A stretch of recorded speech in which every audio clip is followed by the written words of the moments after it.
Hey, welcome back to this mini lecture. My name is Dino. It is a multi-part series on hypermediacy. This is part two, and it's on its history. The focus of this specific video will be historical examples of hypermediacy, specifically in art. So we'll see some historical examples of where hypermediacy reared its head. In terms of historical content, in the past, in terms of hypermediacy, in the present, hypermediacy is ubiquitous due to digital media. So we have devices everywhere, smartphones, tablets, laptops, desktops, etc. So it makes hypermediacy it's really easy to see. Unfortunately, in the past, hypermediated content was novel and somewhat rare and was found mainly on specific technologies like the ones we're about to see, including dioramas, phenakiscopes. Not a great, I'm not pronouncing that well, but I apologize. Magic lanterns, proxinoscopes, and stereoscopes, better known as the Viewmaster. First, here's a diorama. For those of you who may not know, it's a model representing a scene with 3D figures. So it's actually a model that was being built, and 3D figures are within it.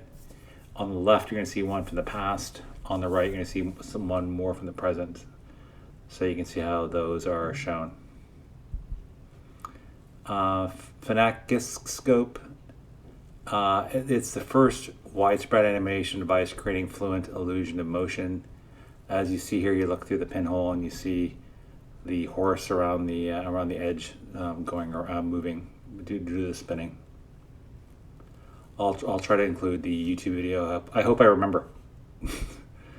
The magical lantern is also something from the past that would demonstrate hypermediacy. This is an image projector using pictures such as paintings, prints, or photos on a transparent plate, usually made of glass, with various lenses and lights.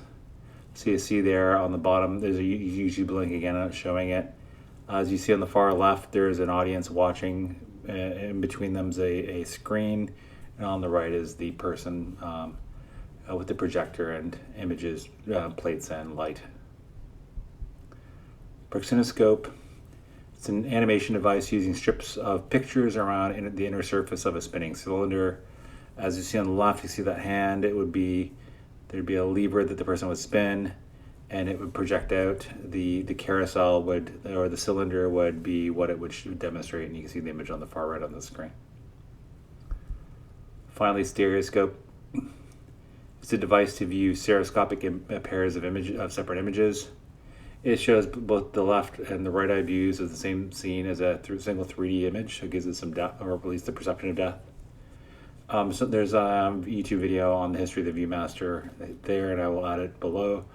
And there's like images of the old Viewmaster versus a new version of it. There's also hypermediacy in art, and I'll show you a couple of examples. It has had an existence in art, specifically in things like collages and photo montages, as well as cut-ups. One is the surrealist Eileen Agar. There's an image of one of Ms. Agar's work. Hypermediacy, the photo montage you can see here, is by the Bauhaus's Herbert Baer. They were a huge design entity organization in Germany. And then finally, cut-ups. And one example is in The Third Mind by William S. Burroughs and Brian Geisen. So you see various images with pictures and text in black and white photos, as well as drawn images. There are also audio cut-ups. One's by William Burroughs from back in '66, and then the YouTube link will be shared as well. In terms of a summary, if you want to summarize the concept of hypermediacy overall, the goal of hypermediacy is that the user acknowledges that the medium is mediating their content experience, and the user delights in that experience. Unfortunately, bad hypermediacy often is frustrating and disappointing, and it tends to be bad design, so we want to avoid that. That was hypermediacy part 2, its history. My name is Dino. Thanks for watching. Please feel free to like this video. Please feel free to comment on any of the examples I'll try not to mispronounce words like I just did. That was some of the words are a little bit wacky. And finally, please feel free to subscribe to this channel if you want other similar content. Ideally, it will be pronounced better. Thanks for watching.